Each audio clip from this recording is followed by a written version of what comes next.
Morning, welcome back to my channel. তো আজকের বুধবার, আজকের হচ্ছে জামাই ষষ্ঠী। আর সকালবেলা ঘুম থেকে উঠে দেখছি মেট্রো যাচ্ছে।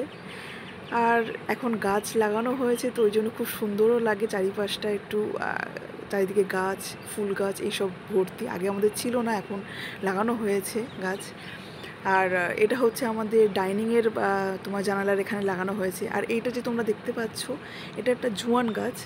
এটা অনেকে নাকি কাঁচা পাতাও খায়, নাকি হজমের ক্ষেত্রে খুব ভালো হয়। আবার এই পাতা থেকে নাকি ফুল হয়েও নাকি আবার জোয়ানও হয়। আমি কোনো দিন দেখিনি, বাট অনেকে বলে সেটা। তোমরা কে কে জানো আমাকে বলো যে কাদের বাড়িতে এরকম হয়েছে। আমার বাড়িতে তো এখনও হয়নি, আমি এখন সবে গাছটাই হচ্ছে, কিন্তু এখনও জোয়ান হয়নি। তো যাই হোক, এখানেও কিছু জবা গাছ আছে, বেল গাছ আছে, মানে বেল ফুলের গাছ। চলো দেখা যাক, মাকে একটু হেল্প করি। 2 hours later. সো গাইজ, আমি এখন ফ্রেশ হয়ে চলে এসেছি যখন রান্নাঘরে, তো এসেই দেখছি মার অলরেডি রান্না কমপ্লিট হয়ে গেছে, আর দুই একটা বাকি আছে। আর এপাশে আলু ভাজছে, চিকেনের আলু। এটা চিকেন রান্না আমিই করব, কারণ বাড়িতে আমি চিকেন রান্না করি আর সবাই গুছিয়ে দেয়। মাটন রান্না করি না আমি, কারণ মাটন আমার পছন্দ নয়, তাই আমি মাটন রান্না পারি না। বাট চিকেন আমি পছন্দ করি, তো আমি চিকেন রান্নাটা পারি। আর এপাশে মা এখন ইলিশ মাছটা এখন বরফ দিয়ে ছাড়া, মানে বরফ জমে গেছে তো তাই ছাড়াচ্ছে এটাই। কারণ এটা বাপি ইলিশ মাছটা নিয়ে এসেছে মঙ্গলবার রাতে, কারণ সকালে বুধবার সকালে আনা ইম্পসিবল, কারণ প্রচুর ভিড় হয়, সেই রিজনে বুধবারে আনেনি অ্যাকচুয়ালি। আর এবার সে ইলিশ মাছটা মানে ভাজা হচ্ছে, অনেকে নাকি পুরো মানে মশলা কষে কাঁচা ইলিশে আর কি দিয়ে দেয়, দিয়ে ফুটিয়ে তারপরে নামিয়ে নেয়। বাট আমি অ্যাকচুয়ালি প্রথম থেকেই বলেছিলাম যে আমি কাঁচা ইলিশ ওইরকম টাইপের খাবো না, আমার পছন্দ নয়, আমার ভালো লাগে না খেতে। বাট অনেকের খুবই ভালো লাগে, অনেকের সত্যিই ভালো লাগে। আমাদের বাড়িতে অনেকেরই পছন্দ, আমার দিদিদের পছন্দ, বাট আমার পছন্দ নয়। তো ওই জন্যই ইলিশটাকে ফ্রাই করেই তারপরে রান্না হবে সরিষা ইলিশ, বেগুন দিয়ে হবে, যেটা আমারও খুব পছন্দের। অনেকেরই মানে অনেকের বলতে কি, আমার বাড়ির সবাইয়েরও অনেকের পছন্দ। আর ওপাশে ইলিশ মাছের মাথাটাও ভাজা হচ্ছে, ওটা জিজুকে দেওয়া হবে। আর আমার বড়দি এখন চিকেন এই যে ধুয়ে দিচ্ছে, কারণ আমি চিকেনে হাত দিতে একদম ইন্টারেস্ট নই। আমার সত্যি খুব কষ্ট হয়, হ্যাঁ রান্না করতে খেতে কষ্ট হয় না, বাট হাত দিতে আমার কষ্ট হয়। যাই হোক, আমার দিদি অনেক কিছু গুছিয়ে দিয়েছে, চিকেন ধুয়ে দিয়েছে, ভালো করে ধুয়েছে, তারপরে পেঁয়াজ কেটে দিয়েছে, আদা কেটে দিয়েছে, রসুনগুলো জলে ভিজিয়ে রেখেছে, বাট ও রসুন নাকি ও ছাড়াবে না, কারণ ওর হাত ব্যথা করে। টমেটোও কেটে দিয়েছে। তো এপাশে আমি একটু মিক্সিতে পেস্ট করছি হচ্ছে সরিষা আর পোস্ত। তো মা বলছে সর্ষে আর পোস্ত তো অ্যাকচুয়ালি এতে দেবে তোমার ইলিশ মাছে, তো সেই জন্য আমি পেস্ট করে নিয়েছি। ভাগ্যের শিলে করতে হয়নি, মিক্সিতেই করে নিলাম। সো গাইস, আমি অ্যাকচুয়ালি ইলিশ মাছ রান্না করতে পারি না, তো সেই রিজনে একটু ভিডিওটা ভাবলাম বানিয়েই নিই, আমারও মনে থাকবে, আর তোমাদেরকে একটু দেখিয়ে দেবো যে আমার মা কেমনভাবে ইলিশ রান্না করে। সর্ষে ইলিশ সবাই ভালোভাবেই পারে, বাট আমার মাও মানে সবার প্রত্যেকেরই মায়ের হাতের রান্না খুব ভালো লাগে, বাট আমার মায়ের হাতের বেস্ট আমি পছন্দ করি। আমি আর অন্য কারোর হাতে ইলিশ পছন্দ করি না, শুধু আমার মায়ের হাতের ইলিশ ছাড়া। আর এখানে দেখতেই পাচ্ছ যে হলুদ, ধনে জিরে গুঁড়ো আমাদের মিক্সড করাই থাকে, ওই জন্য আলাদাভাবে দেয় না, তো একসাথেই দিয়ে দিয়েছে। আর পাশে পেঁয়াজ দিয়ে দিয়েছি, লঙ্কাও দিয়ে দিয়েছে। মা অ্যাকচুয়ালি বলে যাচ্ছে, আর এবার সে লবণ দিয়ে দিল, একটু চিনি দিয়ে দিয়েছে, যে এইগুলো দেওয়া হচ্ছে। আমারও একটু মনে থাকবে, তোমাদেরকে একটু বলে দিচ্ছি যে আমার মা কেমন রান্না করছে, তোমরাও একটু দেখে নাও। তারপরে যে পেস্টটা আমি করেছিলাম সেগুলো একেবারে দিয়ে দিয়েছে। আর তারপরে আমি দেখে বললাম, মা খুব সুন্দর কালার এসেছে, মানে সিরিয়াসলি খুব সুন্দর কালার এসেছে। আমিও ফার্স্ট টাইম মা যখন ইলিশ করছে, আমি ফার্স্ট টাইমই দেখছি। যে কবার মা রান্না করেছে আমি হামেশাই রুমের মধ্যে ফোন নিয়ে পড়ে থাকতাম, বাট এই প্রথমবার মা ইলিশ রান্না করছে আমি দেখছি, তো আমারও শেখা হয়ে যাচ্ছে। এই পাশে তেজপাতাও দিয়ে দিয়েছে, আর খুব সুন্দর, সিরিয়াসলি খুব সুন্দর কালার হয়েছে। আমি মাকে আরও মানে কোয়েশ্চেন করছি যে তুমি এত তেল দিচ্ছ কেন, তো বলছে ইলিশ মাছে নাকি তেলটা নাকি খুব ভালো লাগে, বিশেষ করে সর্ষের তেল খুবই ভালো লাগে। আরও নাকি ভালো লাগে যখন নামানো হয়, তখন নাকি কাঁচা সর্ষের তেল ছড়িয়ে দিলে নাকি আরও সুন্দর লাগে।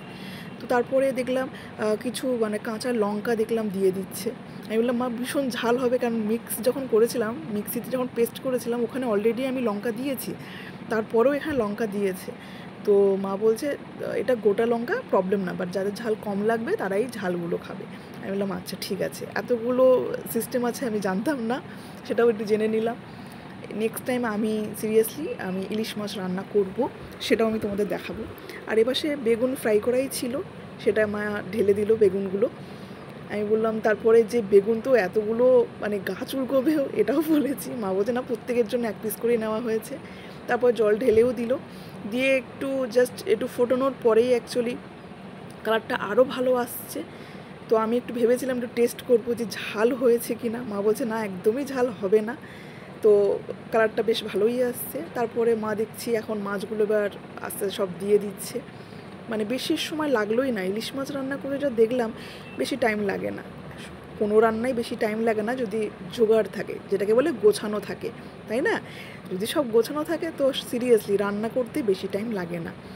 তো অনেকগুলো মাছ, তো আমার সত্যি খুব সুন্দর লেগেছিল ইলিশ মাছটা। যখন রান্না কমপ্লিট হওয়ার পরে এত সুন্দর টেস্ট পেয়েছি, জাস্ট তোমাদের জাস্ট বলে বোঝাতে পারবো না, জাস্ট অসাধারণ। ইলিশ মাছটা খুব টাটকা ছিল আর সত্যি খুব ভালো ছিল। বাপি যেখান থেকে ইলিশ নিয়ে এসেছে, বাপি অ্যাকচুয়ালি গড়িয়াহাট থেকে ইলিশ নিয়ে আসে, তো সত্যি খুব সুন্দর লাগে। আর এই যে আমার মা বলেছিল যে নামানোর মুখে একটু কাঁচা সর্ষের তেল একটু ছড়িয়ে দিতে হয়, যেটা নাকি খুব ভালো টেস্ট হয়। তো আমি বলেছিলাম যে এত তেল দিচ্ছ, দেখো সবাই এবার ফুলে ঢোল হয়ে যাবে। A few moments later. আমার ইলিশ মাছ রান্নার কমপ্লিট হয়ে গেছে। তো আমি এখানে বাবিকেও জিজ্ঞেস করছি যে তুমি কি এখন খেতে বসেছো? কারণ সকালে এখন টিফিন আমরা বাড়িতে রান্না করিনি, কারণ অনেকগুলো আইটেম ছিল। তো ওই জন্য টিফিন যদি করা হতো তাহলে অনেকটা টাইম লাগতো। তো বাপি একটু কচুরি নিয়ে এসেছে, বাপি বাপের মতন কচুরিই খাচ্ছে। কারণ বাপিকেও আমি বলেছিলাম, বাপি তোমাকে মা রুটি দেয়নি? তো বলছে না, আমাকে রুটি দেয়নি, আমি কচুরি খাবো। আর এপাশে আমি ধোকলা খাচ্ছি। অ্যাকচুয়ালি এটা ধোকলাই বলে, অনেক রকমের সাইজ হয়, আমার ধোকলা খুবই ভালো লাগে। তো আমাদের ফাইনালি টিফিন কমপ্লিট। তো এইবার আমি এসেছি এখন চিকেন করতে। মার অলরেডি রান্না শেষ, এখন আমি চিকেন করছি। প্রথমে আমি তেল দিয়ে দিয়েছি, দেখতেই পাচ্ছ, আর একটু চিনি দিয়েছি। আমি যখন চিকেন করি তো আমি প্রথমে আগে তেল দেওয়ার একটু চিনি দিয়ে একটু এপাশ ওপাশ করে নিই, যেটা আমি আমার দিদির কাছ থেকে শিখেছি। খুব ভালো কালার আসে, তো আমি এটা প্রত্যেকবারই করি। সিরিয়াসলি অনেক ভালো কালার আসে, বেশ টেস্টও হয় ভালো। তো ওই জন্যই আমি খুবই কী বলবো, এক্সাইটেড যে আমি আবার চিকেন করছি, কারণ চিকেন করে খুব ভয়ও পাই কেমন হবে না হবে। সেকবার করেছি, কোনোদিনও খারাপ হয়নি। আমার বাড়ির সবাই লোক বলেছে আর কি ভালোই হয়েছে, ভালো খেতে হয়েছে। আমি বলেছি ওটাই আমার জানা দরকার, যেন সবাই ঠিকঠাকভাবে খেতে যেন পারে। আর এর পাশে আমি রসুন দিয়ে দিয়েছি, আদা দিয়ে দিয়েছি। অ্যাকচুয়ালি আমার ক্যামেরা ধরে কেউ নেই তাই, তো আমি নিজেই মানে ক্যামেরা ধরে আমি নিজেই রান্না করছি। তো করতে হচ্ছে, তোমরা একটু অ্যাডজাস্ট করো না। আর এবার আমি রসুন আদা দিয়েই আপনাকে কষে নিচ্ছি। এবার সাথে পেঁয়াজ দিয়ে দিলাম। এবার আমি একটু ক্যাপসিকামও কেটে রেখেছি, কারণ ক্যাপসিকাম একটু দিলে বেশ মাংসটা বেশ ভালো হয়, স্মেলটা খুব সুন্দর আসে। তো ওই জন্য ক্যাপসিকামও রেখে দিয়েছি কেটে। তো এখন ক্যাপসিকাম দিয়ে দিলাম, এটা সে একটু লঙ্কা দিয়ে দিয়েছি। অ্যাকচুয়ালি শুকনো লঙ্কা দিই না, আর গুঁড়ো লঙ্কাটা আমি দিই না, কারণ আমাদের বাচ্চাটা খায়, তো সেই জন্য কাঁচা লঙ্কা দিয়ে দিই। এটা সে টমেটো দিয়ে দিলাম, টমেটো দিয়ে এবার জাস্ট আমি মশলাটাকে ভালোভাবে কষবো। আমি অ্যাকচুয়ালি এটা প্রায় আমি 15-20 মিনিট আমি কষেছি। এই যেটা পুরো 15-20 মিনিট তা না, পুরো কষেছি। পুরো তেল যখন একটু হালকা আমি মশলা থেকে একটু ছেড়ে যাচ্ছি, তারপরেই আমি একটু মশলাটা দিয়েছি। কারণ আমার সত্যি মশলাটা একটু নাভাবে কষলে না। আমাদের বাড়িতে আমি যতই রান্না করা হয়, শুধু আমি না, আমার মা, আমার দিদিরা সবাই যারাই রান্না করে না কেন, আমরা আগে থেকে বলে দিই ভালোভাবে তরকারি কষলে, না কষলে কিন্তু টেস্ট ভালো লাগে না। অনেকে আছে কষতে চায় না, আমাদের আগে রান্নাও ছিল যে একদম তরকারি কষতো না, এটা একদম খুব ভালো লাগতো খেতে, মুখে কাঁচা পেতাম, তো এই জন্য ভালো লাগতো না। তো আমরা যে বেশিরভাগটা কষে নিতাম। করে রেখেছি হলুদ, লবণ, তেজপাতা, একটু রসুন আদা একটু পেস্ট দিয়ে দিয়েছি, ওটা দিয়ে জাস্ট এটা ফেলে দিলাম। আগে থেকে একটু পেস্ট করে দিয়েছিলাম, আধ ঘন্টা মতন রেখে দিয়েছি। একটু পেঁয়াজ কুচিয়ে দিয়ে দিয়েছি, জাস্ট এবারে মানে দিয়ে দিয়েছি। এবার দিয়ে নাড়িয়ে দেবো। আর মেন জিনিস হচ্ছে, আগে আমি পুরো পেঁয়াজ থেকে শুরু করে টমেটো সব কিছু পেস্ট করে দিতাম, তো সেটা অন্যরকম টেস্ট লাগবে। তো সেটা অ্যাকচুয়ালি ওটা পরোটা লুচিতে ওকে, বাট হাতে জাস্ট এইভাবে ভালো লাগে। আর সবথেকে মেন জিনিস হচ্ছে মশলার যে আসলে গোটা মশলার যে রান্না সেটা নাকি আরও বেশ ভালো লাগে খেতে, এবং পেঁয়াজ টমেটো এইসব জিনিসগুলো টেস্ট না করলেই ভালো। তো এটা আমি আগে জানতাম না, এটা আমাকে জিজু শিখিয়েছে। আমাদের বাড়িতে আমার জিজু আমাকে রান্না করতেও ভালোবাসে, মাঝে মাঝে চিকেন এসে রান্না করে। তারপরে আমার মা এপাশে দেখছি, মা বলছে যে কাঁকড়া আছে দুটো, তো আমি কাঁকড়া কি রান্না করব? তো মা এখন কাঁকড়া রান্না করতে স্টার্ট করে দিয়েছে। অ্যাকচুয়ালি মা রান্না হয়ে গেছে, হঠাৎ মনে পড়লো যে না কাঁকড়া রান্না তো হয়নি, ওই জন্য আবার কাঁকড়া রান্না করতে চলে এসেছে। এবার সে 5 ফোড়ন দিয়ে দিল, এবার সে পেঁয়াজ দিয়ে দিল। তো মা বলছে যে এত কিছু কি জামাই খেতে পারবে? আমি বললাম হ্যাঁ হ্যাঁ, তুমি করে যাও না, ঠিক খেয়ে নেবে। এই নিয়ে খুব আড্ডাও মারছি মার সাথে, আর এবার সে লঙ্কাও দিয়ে দিচ্ছে। এবার সে আমি চিকেন করছি, ওবার সে মা কাঁকড়া করছে। মানে সিরিয়াসলি অনেক মেনু হয়ে গেছে। আমি তো রীতিমতন মানে ভয় পেয়েছি যে আদৌ জিজু খেতে পারবে কি না, অনেকগুলো আইটেম হয়েছে। আর এই যে কাঁকড়া দিয়ে দিয়েছে, এই কাঁকড়াটা আমাদের কিন্তু ঘেরির কাঁকড়া, তো সবে মানে ধরে পাঠিয়েছে আর কি বাড়ি থেকে। তো ওই জন্যই মা বলেছে যখন দুটো আছে তো করেই দিই। তো এই কাঁকড়াটা এখন মা ঝাল করবে, বেশ করো, আর বেশ ভালোও লাগছে। আমি বললাম আমাদের আর হলো না, মানে অ্যাকচুয়ালি আমরা খাবো নাই বলেছি, কারণ অনেকগুলো আইটেম আছে। তো আমি বলেছিলাম যে জিজুকে আর আমার বাপিকে দিও, ওরা দুজনেই খাক। তো একদিকে আমার চিকেন হচ্ছে আর একদিকে কাঁকড়া হচ্ছে, মানে দুদিকেই এখন রান্নায় এখন ব্যস্ত। তো চলো, রান্না প্রায় complete. A few moments later. So guys, এখন পুজো দেওয়া হয়েছে। পুজোটা আমি দিইনি, কারণ আমি চিকেন করছিলাম বলে, আর আমার বড়দি পুজোটা দিয়েছে। কারণ ওকে বলেছিলাম আমি যে তুই পুজোটা ধরিয়ে দে, আমি কারণ দিতে পারবো না, কারণ আমি চিকেন করছি, কারণ আমি স্নান করে তারপরে আমি পুজো ধরাতে পারবো না। তো পুজো ধরিয়ে দিয়েছে, আর আমার তারপর জিজু চলেও এসেছে। আমি বললাম ওয়েলকাম, ফাইনালি চলে এলো যে জিজু। তো জিজু একটু ফ্রেশ হয়ে নিয়েছে, আর তারপরে এখানে তার মধ্যে আমরা সব গুছিয়ে নিয়েছি। এই বরণ ডালাটা আমি সাজিয়েছি, আর ফল মিষ্টি এগুলো আমার দিদি সাজিয়েছে। আমি জিজুকে বললাম তাড়াতাড়ি বসে পড়ো, কারণ অলরেডি 12টা বেজে গেছে। মা বলেছিল 12টা থেকে স্টার্ট করতে, তো আমরা সেরকম টাইমেই সব কিছু গুছিয়ে দিয়েছি। আর মা আমার অলরেডি ফোঁটা দিতে শুরু করে দিয়েছে। এপাশে রান্নাও কমপ্লিট আমাদের, আর এপাশে মার ফোঁটা দেওয়াও কমপ্লিট হয়ে গেছে। মানে সিরিয়াসলি সব কিছু টাইমের মধ্যে হয়ে গেছে, তো ওই জন্যই সব কিছু ওকে। যদি একটু লেট হতো তো একটু প্রবলেম হয়ে যেত। আর আমি এক হাতে ফোন ধরে আছি, আর এক হাতে তোমার শঙ্খ বাজাচ্ছি, আর মানে শঙ্খটা আমাকেই বাজাতে হয়, কী আর করবো। আর বাড়ির কেউ বাজায় না, শুধু আমিই বাজাই শঙ্খ। আর মেজো জিজু এখন নেই, কারণ শুধু বড় জিজুর এখন জামাইষষ্ঠী হচ্ছে, কারণ আমার বড় জিজুর বাড়ি বসিরহাটেই, তো কাছাকাছি একবার চলে আসতে পারবে। আর মেজো জিজু এখন ব্যাঙ্গালোরে আছে, কারণ অফিস থেকে মেজো জিজুকে ছুটি দেয়নি। বড় জিজুর হাফ বেলায় ছুটি পেয়েছে, তো মেজো জিজু ছুটি পায়নি, তো ওই জন্য আসতে পারলো না। ও তো খুব আফসোস করছে যে আসতে পারলো না, কারণ আগের বছর দিয়েছে। মানে মেজো জিজুর মানে আমার মেজদির অ্যাকচুয়ালি 1 বছর হয়েছে বিয়ে হলো, তো মানে প্রথম অ্যাকচুয়ালি একবারই জামাইষষ্ঠী হয়েছে, তখন একসাথেই দুজন বসেছিল। আর এবছর আর কি একসাথে আর বসতে পারলো না।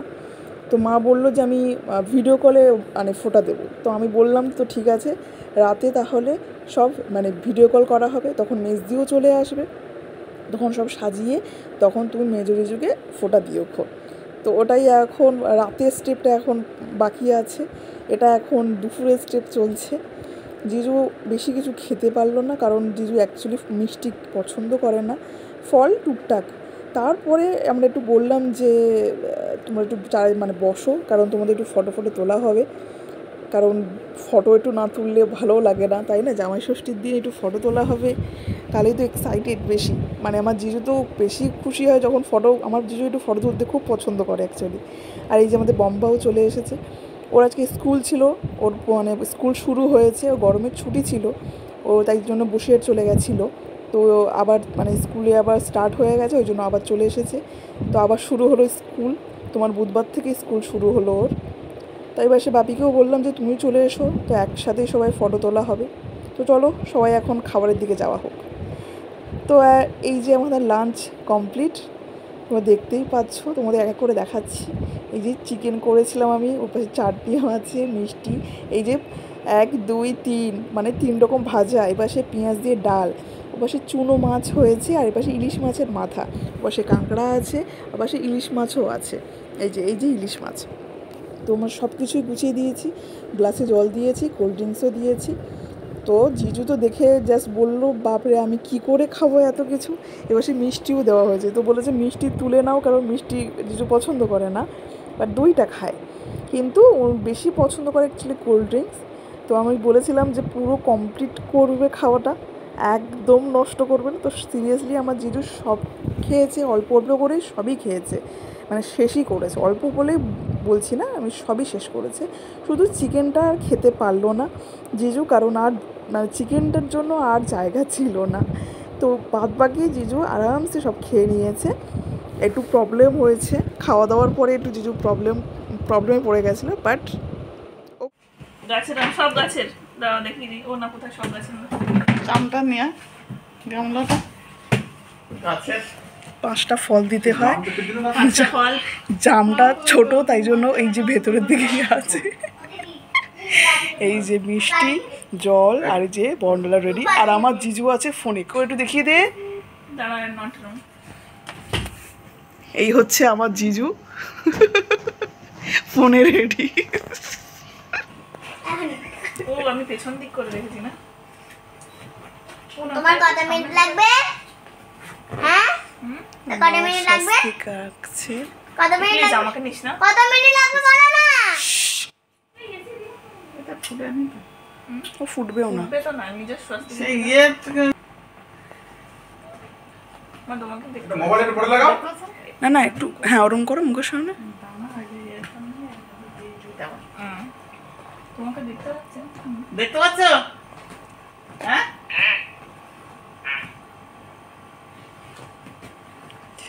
ওখানে দিয়ে তো এখানে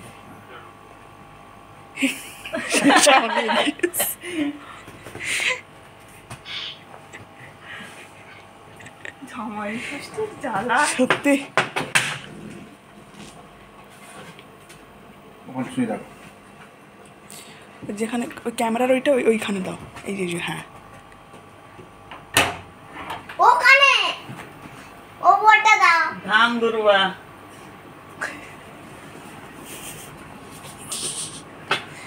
এই হাতে বাঁধা। ওটা মেজ দিকে বেঁধে দাও। এই, হ্যাঁ হ্যাঁ হাতে বাঁধলাম, এই যে এই যে আচ্ছা ডমিকো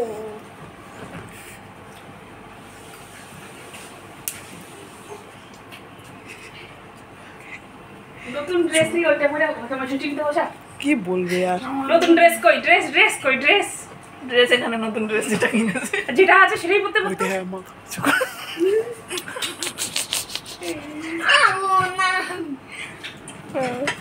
এবার মিষ্টিটা মেজি এবার খেয়ে নে। মিষ্টিটা কি করে খাবে? মেজি খাওয়া। হ্যাঁ হ্যাঁ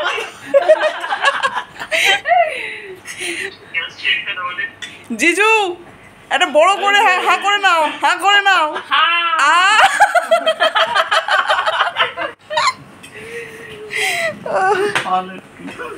একটু জল দিয়ে দাও, এগুলো সত্যি থেকে হট হয়ে ধরতে হয়, আমটাই ধরো। হ্যাঁ আম পাঠাতে পারলাম না তো কি হবে?